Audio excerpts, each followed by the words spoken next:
성경에 보면 예수님께서 어린이들을 얼마나 사랑하고 또 귀하게 여겼는지 그것을 우리가 알 수가 있어요. 어느 날 예수님 앞에 부모님들이 어린 자녀를 데리고 와서 예수님께 기도도 받고 축복을 받게 하고 싶어서 이제 어떤 부모님들이 아이를 데리고 이제 예수님께 왔어요. 그러니까 제자들이 지금 수많은 사람들이 와서 예수님께 병도 고침을 받고 기도도 받고 이렇게 하고 싶어가지고 있는데 어린아이들이 오니까 막 그 부모를 보고 꾸짖었습니다. 왜 이 조그만 녀석들 데리고 와서 지금 이렇게 귀찮게 하냐고. 그러니까 예수님께서 제자들을 꾸짖으면서 그렇게 말씀하셨어요. 어린아이들이 내게 오는 것을 금하지 말라. 그리고 예수님께서 그 아이들을 다 안으시고 그 아이들 머리에 손을 얹고 안수하시고 축복해 주셨어요. 그러면서 예수님이 하신 말씀이 천국은 이 어린아이와 같이 아니하면 들어갈 수가 없다. 또 그리고 예수님이 하신 말씀이 천국에서는 어떤 자가 큰 자냐, 이 어린아이와 같이 자기를 낮추는 그 사람이 천국에서 큰 자니라, 이렇게 말씀을 하셨습니다. 그래서 이제 예수님을 구주로 주님으로 믿는 기독교에서는 이 어린이의 중요성을 발견하고 가정의 달인 5월달 첫째 주일을 어린이 주일로 정해서 어린이에 대해서, 우리들에게 하나님께 주신 이 자녀들에 대해서 그런 말씀을 이제 전하고 있는 것입니다. 여러분, 어린이가 그리고 우리의 자식들이 왜 그렇게 중요합니까? 자녀는 하나님께서 우리에게 주신 미래요, 희망이요, 또 이 나라의 등불인 것입니다. 시편 128편 3절에 보면 그런 말씀이 있습니다. 한번 말씀 보겠습니다. 내 집 안방에 있는 내 아내는 결실한 포도나무 같으며 내 식탁에 둘러있는 앉은 자식들은 어린 감람나무 같으리로다. 조금 더 부드럽게 하고 이걸 좀 더 키워줘 보세요, 볼륨을. 여기 보면 그렇게 이제 말씀이 나오죠. 내 집 안방에 있는 네 아내는 결실한 포도나무, 여기서 결실한 포도나무 같다는 아내가 너에게 기쁨을 주는 자라는. 그리고 네 식탁에 둘러앉은 자식들은 어린 감람나무 같으리라. 이게 감람나무가 요즘 우리는 잘 모를 수가 있는데 보통 올리브 나무라고 하면 잘 압니다. 여러분, 지중해 연안에는 이 올리브 나무가 굉장히 많이 있는데 이스라엘 땅에는 이 올리브 나무, 이 감람나무가 굉장히 많아요. 그런데 이 감람나무에서는 열매가 맺히는데 그 열매를 가지고 기름을 짜서 식용으로 씁니다. 우리는 참기름 뭐 이런 거 하지만, 그래서 음식을 해 먹는데 이 감람나무는 없어서는 안 되는 거예요. 그 기름이 이제 거의 짜가지고 먹어야 돼요. 그 다음에 이제 성경에 보면은 이 상처가 났거나 어떤 이런 했을 때 상처의 치유를 위해서 이 감람류를 발랐습니다. 그리고 왕이라든가 선지자라는 제사장에게 직분을 주고 기름을 부을 때는 반드시 그런 기름, 올리브유 기름을 부었어요. 그리고 이 올리브유는 어두움을, 집에서 그때는 석유가 없으니까 불을 밝힐 때 올리브에 이렇게 불을 붙여가지고 밝히고, 하나님의 성전에서도 올리브로 계속 그 불을 켜놓고 성전을 환하게 했던 것입니다. 그러니까 우리 네 식탁에 둘러앉은 자식들은 어린 감람나무와 같다고 하는 것은 너의 인생에 정말 없어서는 안 될 그런 음식을 먹으려면 올리브유가 없으면 안 되는 것처럼, 그리고 하나님의 성전에서 불을 밝히고 내 가정을 밝히고 상처를 치유하고 또 하나님의 그런 중요한 직분을 세울 때 기름을 바르는 이런 것처럼 굉장히 내 자식들은 너에게 그렇게 중요한 존재라고. 다시 말해서 그 자녀들이 너희의 미래요, 희망이요, 그리고 너의 앞길을 밝혀주는 등불이라고 주님께서 말씀하고 계시는 것입니다. 여러분, 그런데 요즘 어린아이들의 울음소리가 들리지 않죠, 우리나라에. 그래서 지금 우리나라는 아이들이 태어나지 않아서 큰 위기를 맞고 있습니다. 전에는 인구 감소라고 했는데 이제 인구 절벽에 지금 직면하고 있습니다. OECD 국가 가운데 최저의 출산율. 그래서 이제 학령 인구가 감소하고 있어서 수많은 이미 시골에서는 초, 중, 고등학교가 문을 닫고 지금 폐교를 하고 앞으로 이제 많은 대학들이 또 문을 닫게 될 것입니다. 그리고 지방이 소멸되고 경제 인구, 활동 인구가 감소해서 지금 대한민국의 굉장히 경제력이 세계적인 그런 경쟁력과 아주 앞서가는 가운데 있는데 이런 암울한 전망들이 자녀들을 낳지 않음으로 인해서 지금 나오고 있습니다.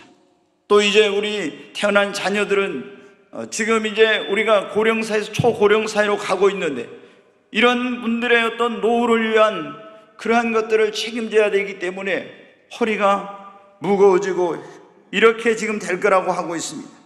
여러분, 자녀가 없으면 성경은 우리의 미래도 없고 희망도 없고 그리고 우리의 미래가 암울하다고 하는 것을 말씀하고 있습니다. 지금 한국 교회도 굉장히 전망이 암울하고 있습니다. 왜 그러냐? 벌써 70% 정도가 이 주일학교가 한국 교회에 없어졌어요. 이 주일학교가 없다는 것은 한국 교회의 미래요, 이 하나님의 나라의 미래 일꾼들이 지금 앞으로 나오지 않는다고 하는 이런 것을 말하고 있는 것입니다. 여러분, 심히 현재 상황은 굉장히 아주 염려스러운 그런 가운데 있습니다. 그래서 이제 저희들도 지금 볼 때는 국가가 더 이런 어떤 자녀를 낳았을 때 부모님들이 마음껏 자녀를 키울 수 있도록 이런 더 많은 과감한 투자와 정책과 이런 배려, 이런 것들이 이제 필요하다, 이런 생각을 많이 하죠. 근데 이제 안타깝게 아직은 기대에 미치지 못하고 있는데, 여러분들 특별히 우리 지금 그리스도인들은 성경에 뭐라고 있습니까? 자녀를 많이 낳는 것이 하나님께 축복입니다. 그런데 우리는 그런 것을 잘 모르고 신앙생활을 했고 또 배웠습니다. 그리고 국가에서 그냥 이제 저희들 그 결혼했을 때 지금부터 한 40년 전에 어떻게 하나 낳기 이렇게 해가지고 저도 하나만 낳았는데 성경을 모르니까 그렇게 해가지고 지금 이런 굉장히 이제 미래가 어두운 그런 가운데 있지 않습니까? 우리가 기억해야 될 것은 우리의 자녀들은 하나님께서 우리에게 주신 그들이 등불이요, 우리의 미래의 희망이라는 거예요. 그러니까 얼마나 이 자녀가 중요한가. 자녀가 없다는 것은, 자녀들이 태어나지 않는다는 것은 우리의 미래가 어둡다는 것입니다. 뿐만 아니라 오늘 이 말씀에 그렇게 나왔죠. 3절에 보라, 자식은 여호와의 주신 기업이라고. 3절 한번 띄워줘 보세요. 다시 한번 보겠습니다. 보라, 자식은 여호와의 주신 기업이다. 자식은 하나님이 우리에게 주신 기업입니다. 근데 요즘 젊은이들이 결혼을 해도 자녀를 안 낳으려고요. 왜? 결혼하면 옛날에는 남편은 돈 벌러 가고 아내는 집에서 이제 그냥 가사일 돌보고 자녀를 키우고 이런 거 했는데 지금은 다 맞벌이 부부를 하잖아요. 그러다 보니까 직장과 육아를 병행하고 또 아이를 키우는 것이 너무 힘든 거예요. 돈도 많이 들고 시간적으로도 그러고 이렇게 하다 보니까 이 자녀를 안 낳으려고, 낳아도 뭐 꼭 하나만 낳는다든가. 여러분, 그러나 자녀는 짐이나 골칫거리가 아니라 하나님이 우리에게 주신 여러분 기업입니다. 자식이 없으면 뭐냐면 자식은 여호와의 주신 기업이라고 했잖아요. 자식이 없으면 기업이 끊어지는 거예요. 그러므로 자기 집을 세우고 싶다면 자식을 낳아서 하나님께서 우리에게 주신 기업인 자녀를 여러분 잘 키워야 되는 것입니다. 뿐만 아니라 3절에 다시 한번 보겠습니다. 자식은 여호와의 주신 기업이요, 태의 열매는, 같이 거기서 있습니다. 태의 열매는 그의 상급이로다. 태의 열매는 그의 상급이라고 그러지 않습니까? 여러분, 우리의 자녀들은 바로 우리의 상급입니다. 우리가 하나님 앞에 어떤 큰 일을 못했어도 우리가 자녀를 잘 키우게 되면 하나님 앞에 갔을 때 우리가 큰 상을 여러분 받을 수 있습니다. 아멘. 소리가 좀 딱딱한, 좀 더 부드럽게 좀 더 키워줘 봐요. 그래, 여러분이 어떻게 돼요? 이제 우리가 나는 별로 한 것 없지만 자녀를 잘 키워서 그 아이를 통해서 하나님께 영광을 돌리면 하나님 앞에 갔을 때 나도 하나님 앞에 상과 그리고 영광을 얻게 되는 거예요. 여러분, 이 모세의 어머니 요게벳과 그 아버지 아므람은요, 이스라엘 백성, 유대 백성들이 애굽이라는, 지금으로 하면 이집트의 나라에서 400년 동안 종살이 할 때 자녀를 모세와 아론과 미리암 3명을 낳았어요. 아들 둘하고 딸 하나를 낳는데 굉장히 그때 정말 노예 생활하면서 그 힘든 가운데서 이 아이들을 얼마나 여러분 학교를 제대로 보낼 수 있겠습니까? 무슨 교육을 제대로 시킬 수 있었겠습니까? 그런데 그 아이들을 잘 키워가지고 모세는 하나님의 위대한 종이 되었고, 아론도 하나님의 대제사장이 되었고, 미리암도 선지자가 되었어요. 이 3명의 자녀가 하나님께 영광을 돌리고 민족을 구원하고 이런 엄청난 일을 하게 된 거죠. 그래서 자기들이 한 거 없지만 부모님이 이렇게 자녀를 잘 키워서 하나님께 영광을 돌렸기 때문에 하나님 앞에 갔을 때 얼마나 그 상이 크고 얼마나 큰 영광을 받겠습니까? 여러분, 디모데 성경에 보면은 디모데라는 사역자가 나옵니다. 근데 이 디모데는 그 외할머니가 로이스, 어머니가 유니게인데, 이 외할머니 로이스와 어머니 유니게가 이 디모데를 어렸을 때부터 잘 이렇게 신앙적으로 키웠어요. 그래서 젊은 나이에 하나님의 종이 됐어요. 근데 이 디모데가 얼마나 주님을 위해서 큰 일을 했는지 모릅니다. 그 아버지는, 디모데 아버지는 헬라인이고 어머니는 유대인인데 이들이 뭘 했다 이런 거 없어요. 그러나 이 디모데를 잘 키웠기 때문에 얼마나 하나님께 이제 가면 큰 상을 받게 되는지 모릅니다. 여러분, 오늘 말씀에 그래, 자식은 하나님께서 우리에게 주신 기업이요 태 열매는 너의 상급이고 영광이요 면류관이라고. 뿐만 아니라 여기 4절과 5절을 다시 한번 보겠습니다. 같이 읽습니다. 젊은 자의 자식은 장사의 수중의 화살 같으니 이것이 그의 화살통에 가득한 자는 복되도다. 그들이 성문에서 그들의 원수와 담판할 때 수치를 당하지 아니하리로다. 여기 보면은 젊은 자의 자식은 장사의 수중에 뭐와 같다고요? 화살과 같다고. 여러분, 젊은 장사의 그 전통에, 이제 화살을 담는 걸 전통이라고 하죠. 거기에 담아져 있는 이 자식은 화살과 같대.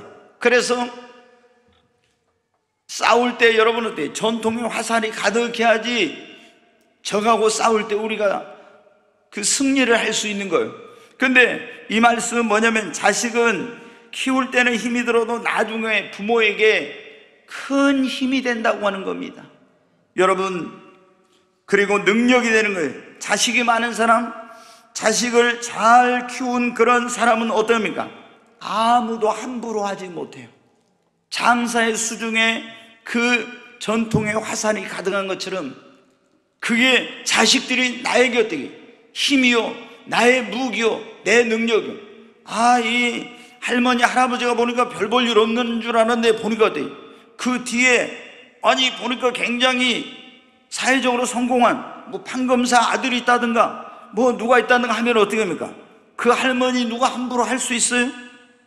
아무리 그냥 대충 우습게 하고 다녀도 그 아들들이, 그 딸들이 그렇게 잘 자라가지고 그런 사회적으로 인정받는 좋은 위치에 있다고 하면 아무도 그 할머니 할아버지 가방끈이 작고 애들 일자 무식이고 배우지 못하고 옛날에 가난했어도 이 자식들이 그 할머니 할아버지의 정말 부모의 힘이 되고 능력이 되는 겁니다.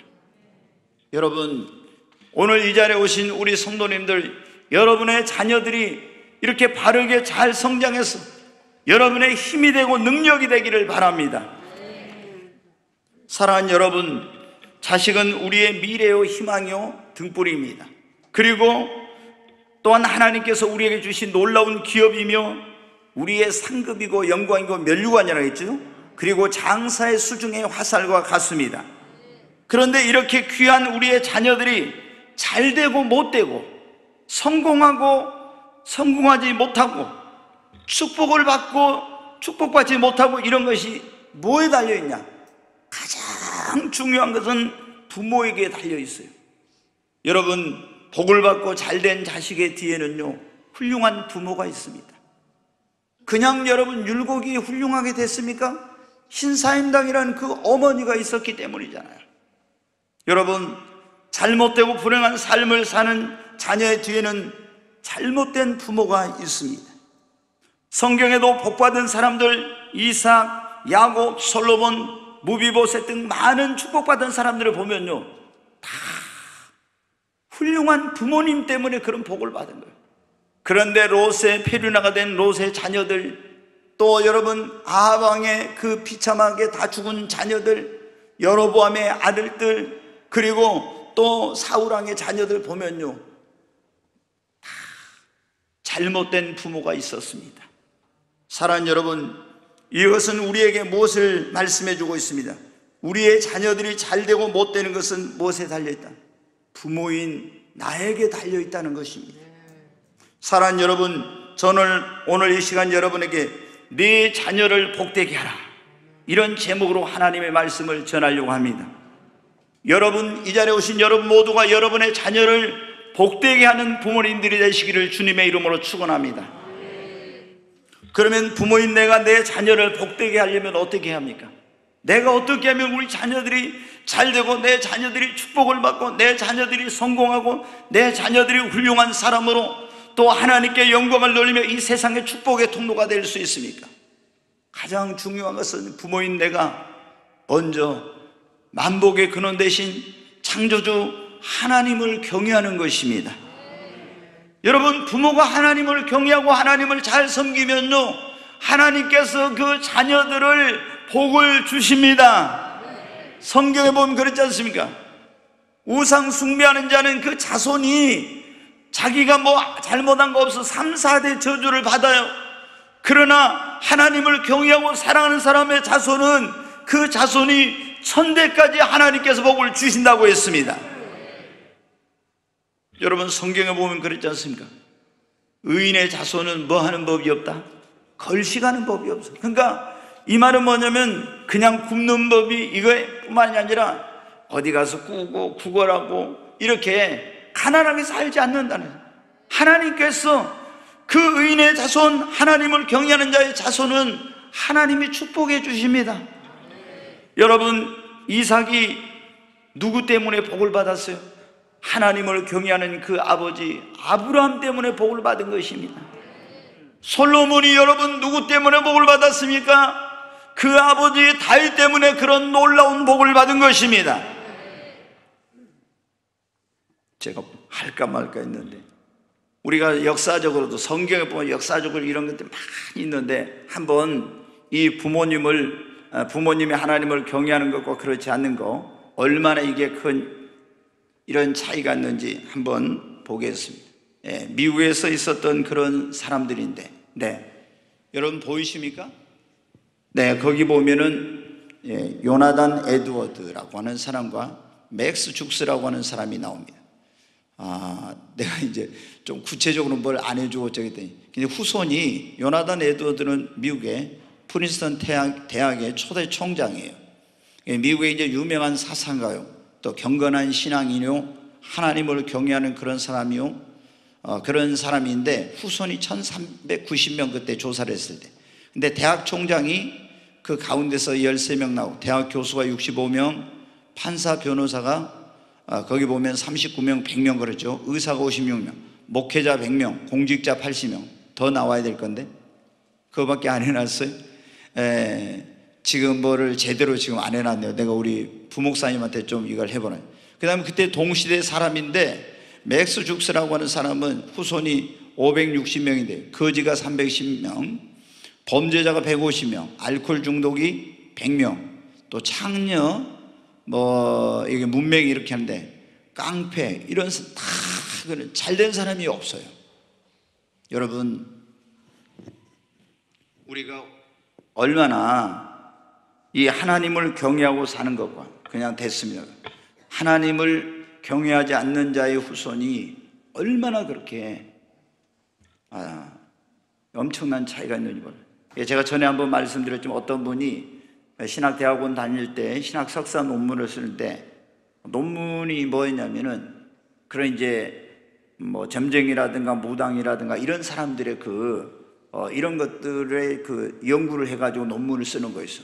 근데 그분이 논문을 쓰려고 이제 사례 조사 이런 걸 많이 하지 않습니까? 가서 깜짝 놀랐어요. 거의 우상 숭배하고 그리고 점을 치고 이런 무당을 하고 이런 사람들은요, 자녀들이 잘된 사람이 거의 없다는 거예요. 다 정신 이상이거나 깡패, 창녀 뭐 이상한 하여튼 그런 거. 여러분, 그러나 하나님을 경외하는 사람은 어떻습니까? 하나님께서 자녀들에게 복을 주세요. 여러분의 자녀들을 여러분이 복되게 하고 싶다면 여러분이 아브라함처럼 하나님을 경외하고 그리고 정말 하나님을 잘 섬기시기 바랍니다. 하나님을 경외한다는 것이 무엇입니까? 하나님께 대한 외경심을 가지고 하나님을 우러러 두려워하며 존중히 여기며 그분을 사랑하면서 하나님 앞에 나와서 신령과 진정으로 예배하고 그리고 하나님을 위해서 헌신 봉사하는 이것이 바로 하나님을 경외하는 자의 삶인 것입니다. 여러분, 우리가 믿음의 조상이라고 축복의 조상이라고 불리는 아브라함을 보십시오. 하나님을 경외하는 사람이었지 않습니까? 어디를 가든지 제일 먼저 하는 일이 뭐예요? 제단을 쌓아서 하나님의 이름을 부르고 하나님께 예배합니다. 여러분이 정말 이렇게 하나님께 대한 외경심, 그 하나님을 우러러 두려워하고 존중히 여기고 사랑하면서 하나님께 나와 신령과 진정으로 예배하고 하나님을 섬긴다면 하나님께서 여러분에게 뿐만 아니라 여러분의 자손에게까지도 하나님께서 복을 주실 것입니다. 내 자녀를 복되게 하라, 그런 오늘 말씀입니다. 여러분의 자녀를 복되게 하려면 먼저 부모인 우리가 하나님을 경외하는 그런 사람이 되어야 하는 것입니다. 두 번째로 우리가 우리 자녀들이 복을 받게 하려면 여러분 어떻게 해야 됩니까? 사랑하는 우리 자녀들을 주님 앞으로 인도해야 됩니다. 자, 마가복음 10장에 있는 말씀 한번 보겠습니다. 같이 읽습니다. 사람들이 예수께서 만져주심을 바라고 어린아이들을 데리고 오매 제자들이 꾸짖거늘. 조금 전에 제가 말씀드렸었죠. 사람들이 이제 예수님께 데리고 와서 예수님께 한번 안수 한번 받고 싶고 또 축복기도 받게 하고 싶어 가지고 어린아이를 데리고 예수님께로 온 거예요. 오늘 이 자리에 오신 우리 모든 부모님들, 여러분 성도님들이 여러분의 자녀들을 정말 예수님 앞에 데리고 와서 축복받게 하고 싶고 이렇게 하고 싶은 마음으로 이 성경에 나오는 부모님들처럼 여러분의 자녀들을 주님 앞으로 인도하기를 바랍니다. 예수님께 만져주심을 바라고 어린아이들을 그랬잖아요. 데리고 오매 제자들이 꾸짖어요. 그런데 예수님이 뭐라고 해요? 자, 14절 보겠어요. 예수께서 보시고 노하시어 이르시되 어린아이들이 내게 오는 것을 용납하고 금하지 말라. 하나님의 나라가 이런 자의 것이니라. 여기 보면 어떻게 예수님께서 노하셨다고 했어요. 성경이 예수님이 노하셨다는 게 별로 없어요. 그런데 여기 보면은 제자들이 예수님 그 어린아이들이 오는 걸 꾸짖고 뭐라고 하니까 예수님이 화를 내가지고 왜 어린아이들이 내게 오는 것을 막느냐, 그 아이들이 내게 오는 용납하고 금하지 말라. 얼마나 예수님께서 화를 내가지고 제자들을 책망하셨는지. 예수님은 얼마나 어린아이를 귀하게 여기신지 몰라요. 어떤 교회에서는 보면요, 당시 어떠했습니까 여러분? 우리가 성경을 기록할 때 보면요, 여자와 어린아이는 숫자에도 안 넣었어요. 그러니까 그때는 어린아이는 그냥 사람 취급을 안 했어요. 여기 이제 여자분들 계시지만 여자분들도 어떻게 보면 우리가 그런 선거권 같은 것도 주어지고 이런 거 얼마 안 됐잖아요. 다 미국 같은 나라에서 처음부터 참정권이 있었던 게 아니었어요. 근데 그 당시는 여자하고 사람을 숫자로 안 셌어요. 그러니까 얼마나 어린아이가 무시를 당했겠어요. 근데 예수님께서 어린아이가 내게 오는 걸 용납하고 금하지 말라 이러시면서 하나님의 나라가 이런 자의 것이. 계속 15절 16절 같이 읽겠습니다. 내가 진실로 너희에게 이르노니 누구든지 하나님의 나라를 어린아이와 같이 받들지 않는 자는 결단코 그곳에 들어가지 못하리라 하시고 그 어린아이들을 안고 그 위에 안수하시고 축복하시니라. 아멘. 여러분, 여러분의 자녀들이 정말 만복의 근원 되신 하나님께 예수님 정말 축복을 받고 싶다면 그 자녀들을 주님 앞으로 인도하시기를 바랍니다. 그래서 그 자녀들이 예수님 믿고 구원받고 또 하나님의 축복을 받게 여러분 해야 되는 것입니다. 아무리 부모인 내가 하나님을 경외하고 하나님을 잘 섬겼어도 우리 자녀들이 교회에 나와서 예수님을 믿고 하나님을 믿어야 그 하나님을 경외하는 부모로 말미암는 그 축복이 자녀들에게 임하는 거예요. 근데 나는 열심히 하나님을 경외하고 하나님을 섬겼어도 내 아이들이 예수님 앞에 나오지 않고 하나님을 믿지 않으면은 그 부모가 그렇게 신실하게 하나님을 섬기고 신앙생활에서 그 축복을 받지 못하는 겁니다.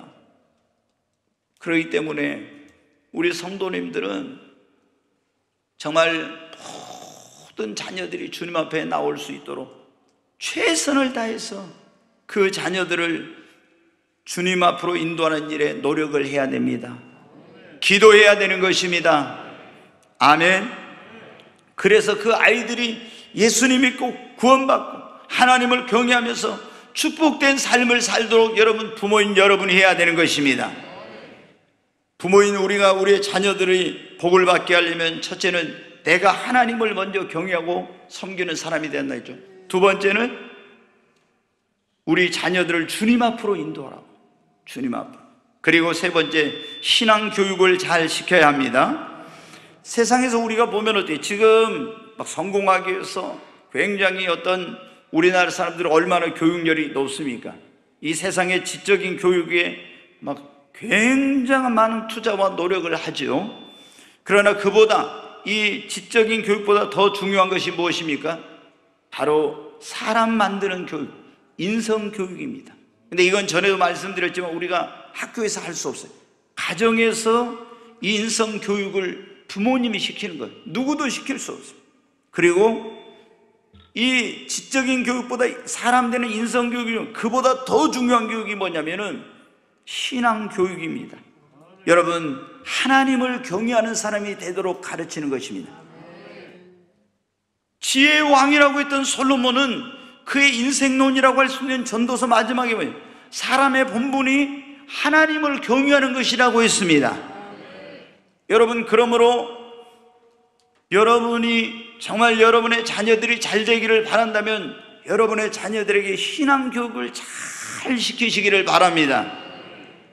자, 잠언 22장 6절 말씀을 보겠습니다. 같이 읽습니다.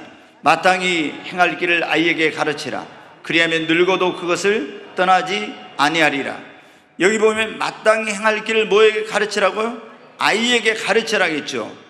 아이 어렸을 때 그 아이에게 어떻게 하나님을 섬기고 어떻게 신앙생활하고 어떻게 살아가야 될지 이런 것들을 아이에게 가르치라는 거예요. 그러면 늙어도 그것을 떠나지 않는다고. 여러분, 어려서 철저히 신앙 교육을 하면 늙어서도 절대, 우리가 이제 아이들이 어렸을 때 주일학교 다니고 이러다가 보면요, 사춘기 때 방황 가거나 아니면 중고등학교 가서 막 입시라든가 학교 공부 또는 군대 갔다 오거나 대학에 들어간다 이렇게 할 때 교회를 안 나오고 신앙적으로 방황할 수 있어요.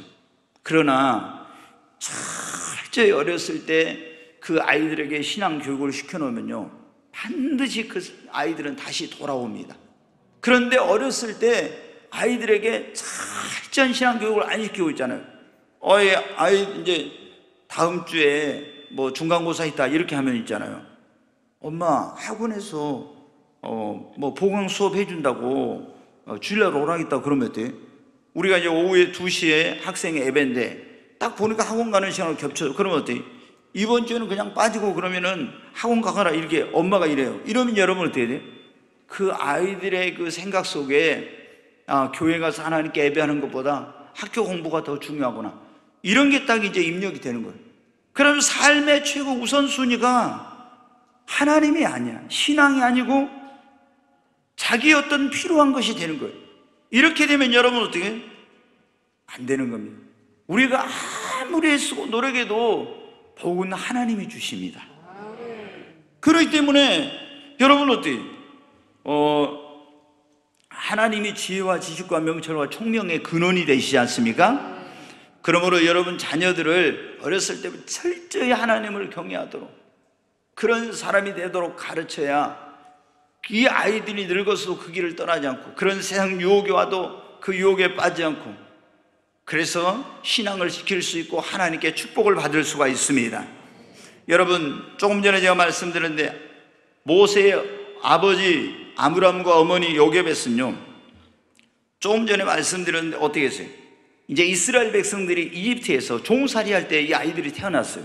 근데 특히 모세가 태어났을 때는 어떻게 했냐 그러면은 애굽의 왕 바로가 이 이스라엘 사람들이 막 계속 번성을 하니까 산파들한테 뭐라 하냐면 아이들이 태어날 때 가서 이 사내아이가 태어나면 죽이라고 한 거예요. 근데 이 산파들이 하나님을 두려워가지고 안 죽여요. 그러니까 무조건 이제 다 모든 이 아이들을 죽이라고 하는데, 모세의 어머니 아버지가 모세를 모르게 이제 숨겨가지고 석 달 동안 키웠는데 더 이상 이제 숨겨서 키울 수가 없는 거예요. 그래서 이 아버지 어머니가 얼마나 하나님 앞에 간절히 기도하고 이 아이를 갈대 상자에다가 그 안에 역청을 칠하고 물을 하고 거기다 이제 뭘 좀 아이가 좀 이렇게 다치지 않도록 해가지고 보자기 같은 거 그런 걸 해서 하고 기도한 다음에 나일강에다 가서 그 모세 어린아이 3달밖에 안 된 어린아이를 물에다 띄워 보냈어요. 여러분, 나일강에 악어가 얼마나 많이 삽니까? 하나님께 간절히 기도했는데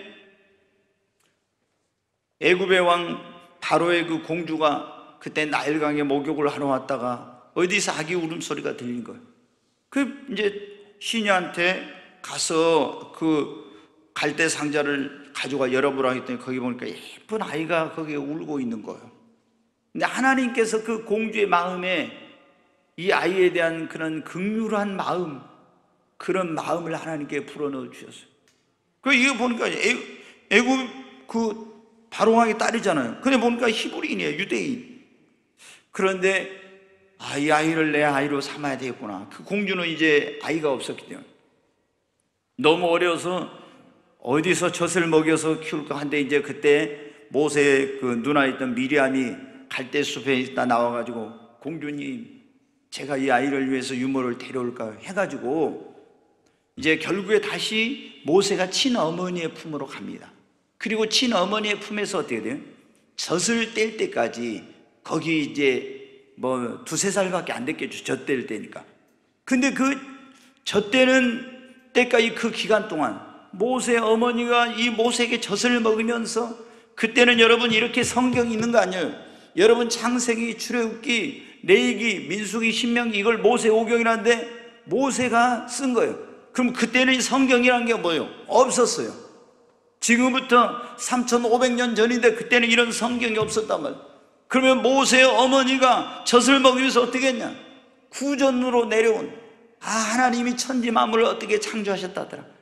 노아의 홍수 때 어떻게 노아가 구원을 받았다더라. 바벨탑 사건 등등 이런 것들을 쭉 그 구전으로 내려온 것들을 하면서 우리는 히브리인이야, 하나님의 택한 백성이야, 하나님은 천지 만물을 주신 창조주 하나님이야, 이런 것들을 계속 아이에게 기도하면서 가르친 거예요.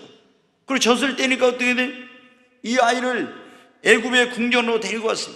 그리고 모세는 그 40년 동안 애굽의 궁전에 있으면서 그 당시 애굽이 세계 최강대국이고, 그리고 모든 학문과 이런 모든 분야에서 최고의 그런 위치에 있었는데 그런 것들을 수십 년 동안 거기서 배웠어요.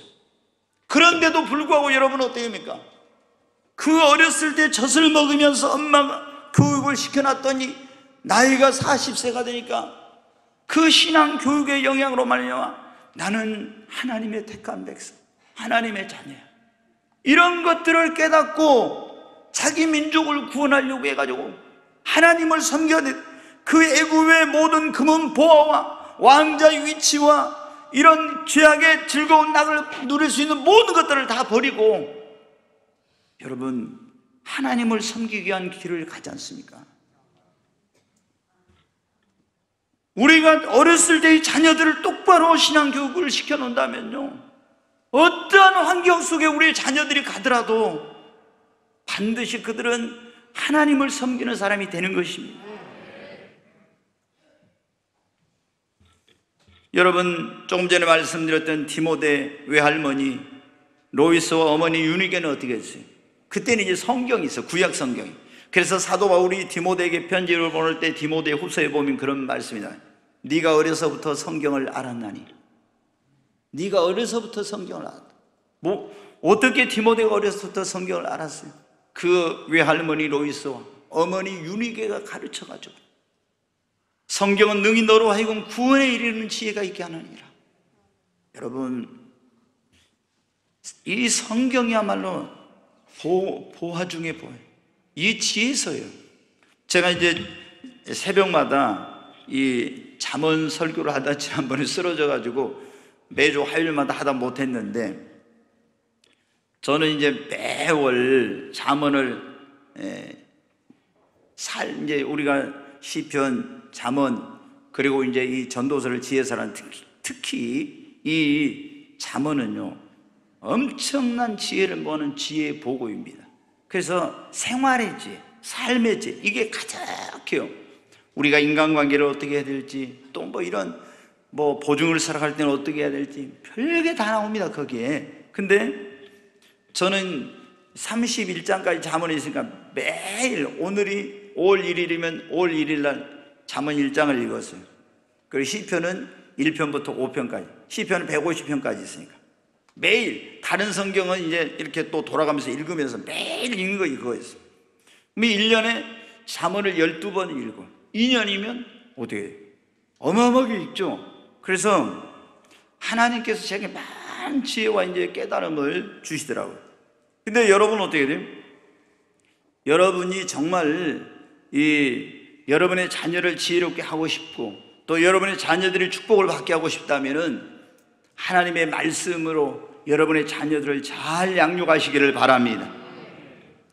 한나는 또 여러분, 이 모세 어머니는 젖 먹으면서 구전으로, 그러니까 할머니들이 아이고 내 새끼 하면서 분유 타주고 뭐 우유 주면서 이렇게만 할 거 아니라 그거 먹이면서 어때요? 노아의 얘기, 다윗과 골리앗 얘기, 뭐 이런 거 많잖아요. 다니엘의 사자굴에 들어갔던 이야기, 이런 거, 그런 이야기를 들려줘야지. 그런 거 안 하고 여러분 어떻게 해요? 백설공주 이야기나 들려주고 이러면 믿음이 안 생겨요. 여러분, 한나는 사무엘을 하나님 앞에 기도로 얻어가지고 어떻게 그렇게 훌륭한 사람이 되겠습니까?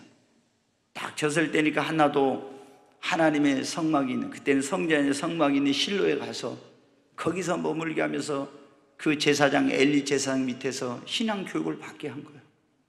그러니까 여러분의 자녀들이 정말 하나님께 축복을 받게 하려면 여러분이 입으로 그냥 성경 아니고 입으로도 할 수 있고 성경 가지고도 할 수 있고 하나님의 교회를 여러분이 가까이 하게 해야 합니다. 아멘. 그러나 엘리 제사장은 자녀 교육에 실패해서 두 아들 홈리와 비누아스가 어떻게 했습니까?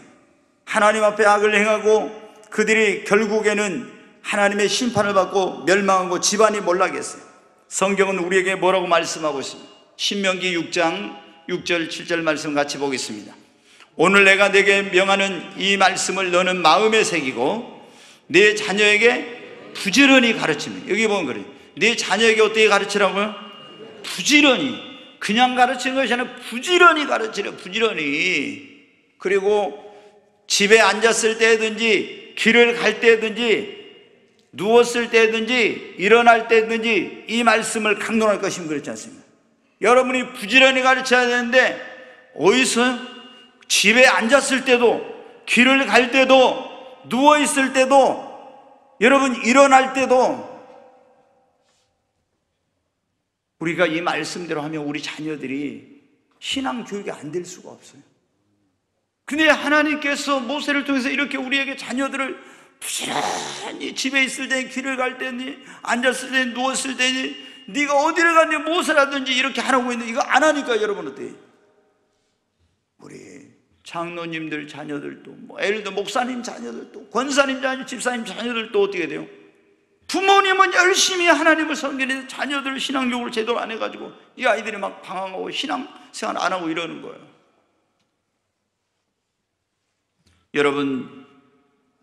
여러분의 자녀들이 정말 복되기를 원하면 여러분이 하나님의 말씀으로 본이 되는 삶으로 자녀들을 잘 가르치기 바랍니다. 아멘.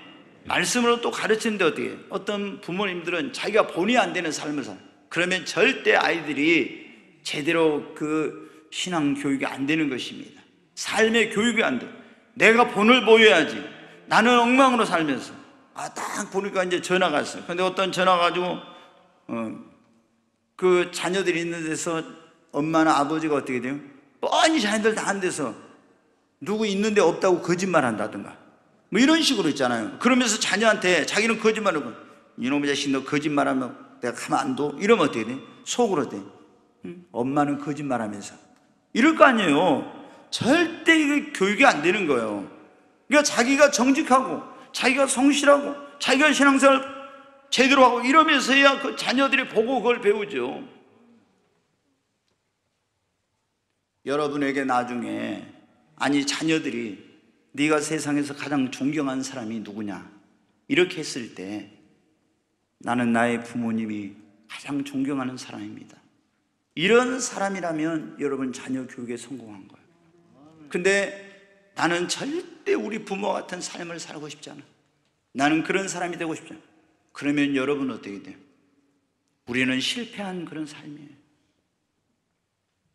우리가 그러나 아무리 이렇게 내가 하나님을 경외하고 또 자식을 주님 앞으로 인도하고 신앙교육을 잘 시키려고 하지만 우리의 힘과 노력만으로는 부족합니다. 하나님이 도와주셔야 돼요. 그래서 우리는 뭐를 해야 되겠어요? 기도해야 합니다. 아멘. 세상에 자녀가 잘 되기를 바라지 않는 부모는 하나도 없어요. 성경에 보면 예수님이 뭐라고 말씀했습니까? 악한 자라도 자식에게 좋은 걸 줄 줄 알거든 그랬잖아요. 깡패도 뭘 자기 자식한테 너 깡패 되라 이렇게 하지 않죠. 너는 착하게 살아라 그러지 않습니까? 그런데 우리 모든 부모님들의 소원은 다 자녀들이 나보다 더 잘 되고 더 축복된 삶을 사는 거예요. 그래서 내가 좋은 것도 먹이고 좋은 옷도 입히고 어떻게 해서 나는 희생하더라도 자녀를 잘 되게 하려고 하죠. 그러나 내 노력, 내 열심, 내 힘만으로 안 됩니다. 하나님이 도와주셔야 됩니다. 그러므로 여러분이 정말 우리의 자녀들을 잘 되기를 바란다면 자녀를 주님의 손에 맡기고 자녀들을 위해서 간절히 여러분 기도하시기를 바랍니다. 제가 여러 번 말씀드렸지만 98년도 제가 하늘이 열리고 주님을 만나고 그 다음에 98년 7월 24일 날 그랬으니까 99년 이제 5월 어린이 주일이 됐습니다.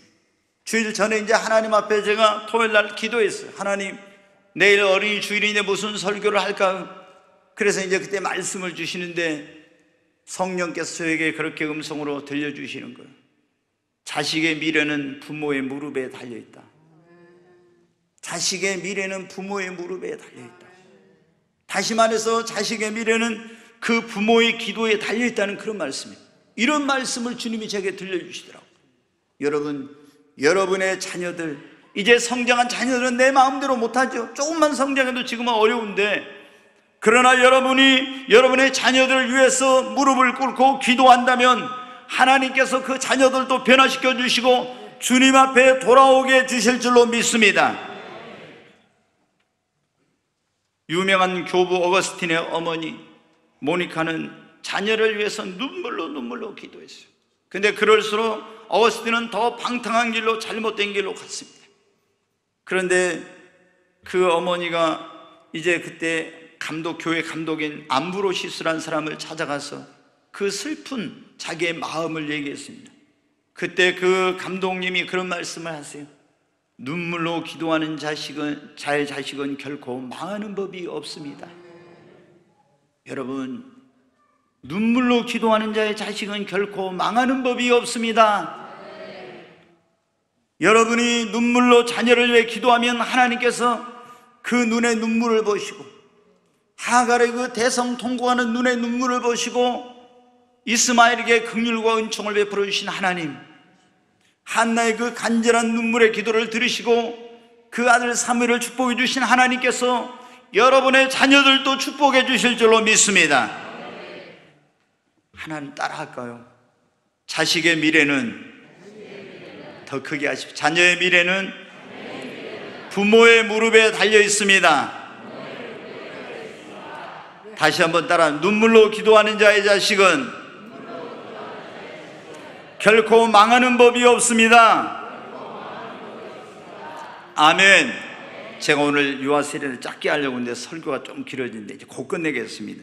여러분, 우리가 그리고 마지막으로 제가 한 가지 부탁드리고 싶은 것은, 여러분 자녀들이 축복을 받게 하려면요, 절대 저주의 말, 자녀들한테 몹쓸 말, 이런 말 하지 마십시오. 저 빌어먹을 놈의 자식, 저 망할 놈의 자식, 이런 말 있잖아요.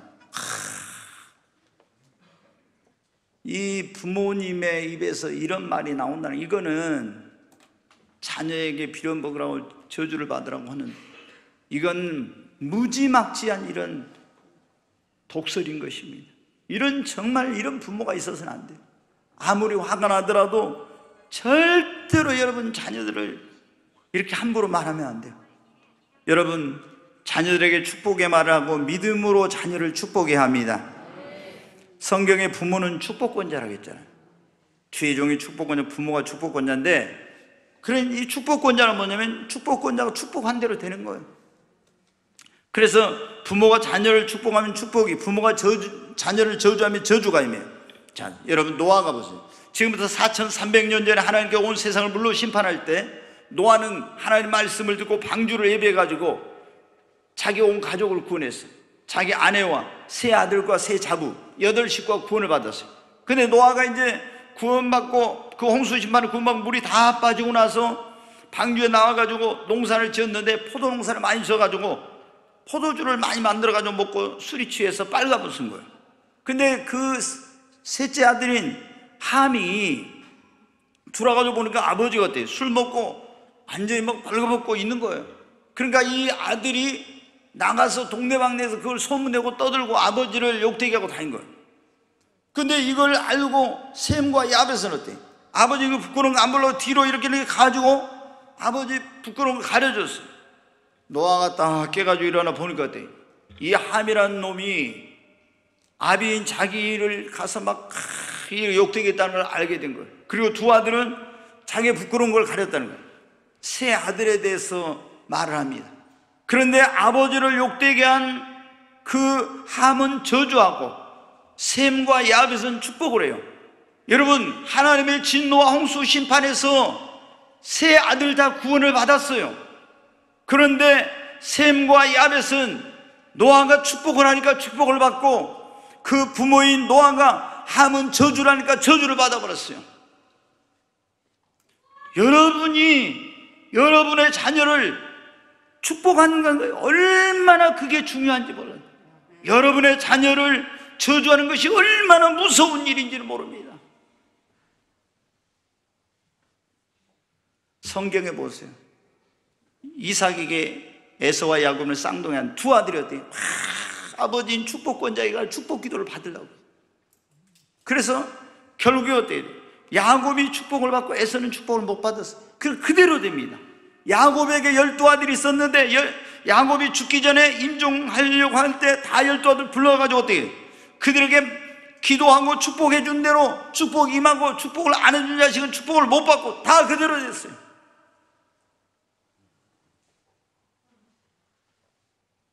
여러분,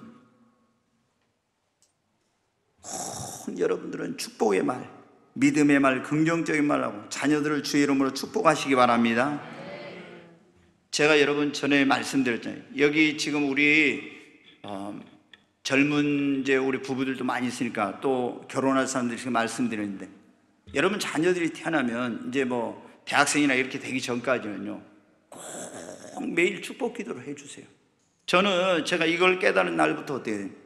학교 보낼 때 딱 어때요? 아침에 일어와라 그래가지고 머리에다 손을 얹고 하나님 앞에 꼭 이 아이를, 주님 이 아이에게 오늘 또 함께 해주시고 지혜와 명철과 총명을 주시고 어디를 가든지 하나님과 사람 모두에게 사랑과 귀중함과 인정을 받게 해주시고 이러면서 있잖아요. 오늘 또 하나님 지켜, 이런 축복 기도를 꼭 했어요. 그리고 어디를 간다든가, 심지어 군대를 간다든가 외국으로 사역을 간다든가 할 때, 제가 전에 말씀드렸지만 인천공항에 갔는데 이놈이 그때 외국으로 그 성경가 이렇게 갈 때 거기서 갑자기 사람들 많은 데서 거기에 이제 비행기 탑승하려고 기다리고 있는데 그 시멘트 바닥에 무릎을 딱 꿇고는 아버지, 저를 축복해 주세요 그러는 거예요. 저도 좀 당황을 했어요. 그때 남아공인가로 아마 성교 가려고 했는데 그래서 제가 거기서 손을 얹고 사람들 의식하지 않고 축복 기도를 했어요. 제가 이제 이렇게 쭉, 저는 이제 아들 하나밖에 없는데 하나님께서 지금까지 그 인도하시는 걸 이렇게 보면은 제가 뭐 해줄 능력이 없잖아요. 저는 이제 그런 능력이 뭐 돈을 모아는 것도 없고 제가 뭐 그런 삶을 살았으니까. 근데 하나님께서 어디를 가든지 그렇게 인정을 받게 하고 사랑을 받게 하고 또 하나님이 그런 축복의 길을 열어주세요. 그 지난번에 이제 지금 부목사로 메릴랜드에 있는데 그 담임 목사님이 와서 그러더라고요. 저한테 좀 아들 자랑 같이 되는데 부족한 사람이 자식 자랑한다고 하는데, 근데 그 담임 목사님 그래요. 우리 이주훈 목사 그 아버님 목사라는데 너무 궁금해가지고 꼭 한번 뵙고 싶었다고. 거기 가서 이제 목사님께, 담임 목사님께 사랑을 받고 인정을 받고 있더라고요. 여러분, 이 축복 기도할 때 믿음으로 하십시오. 우리가 정말 하나님께서 이 자식은 우리에게 주신 기업이요, 우리의 상급이고 우리의 전통의 화살과 같고 그리고 우리의 미래요, 희망이요, 등불이라고 했잖아요. 그 이 자녀들이 잘못돼 보십시오. 여러분의 노후가 불행하고 여러분의 인생이 굉장히 고통스러워집니다. 그럼 내가 아무리 지금까지 힘들고 어려운 삶을 살았어도요, 우리 자녀들이 축복을 받고 성공하고 인정하고 잘 되면요, 다 그것이 우리에게 영광이요, 그것이 우리의 힘이요, 기쁨이요, 자랑이요, 면류관입니다. 여러분, 그런데 우리 자녀들의 그런 것이 뭐에 달렸다고? 내가 하나님을 경외하느냐 안 하느냐. 여러분, 하나님을 경외하는 사람이 되십시오. 그리고 여러분의 자녀들 주님 앞으로 인도하세요. 지금 여러분의 자녀들이 어디에 있습니까? 세상 가운데 있다면 여러분의 자녀들 주님 앞으로 인도하시고, 그리고 그들에게 신앙교육을 잘 시키고, 내 힘으로 능력으로 할 수 없는 나 이러면 눈물로 하나님 앞에 기도하시고, 항상 여러분의 자녀들을 주님의 이름으로 축복하시기를 바랍니다. 그러면 여러분으로 인해서, 내가 너로 인하여 내 자녀를 복을 주. 다윗이 무비보셋에게 그런 말했습니다. 내가 네 아비 요나단을 인하여 내게 복을 주리라. 여러분, 여러분으로 인하여 여러분의 자녀들에게 이런 축복이 임하게 될 줄로 믿습니다.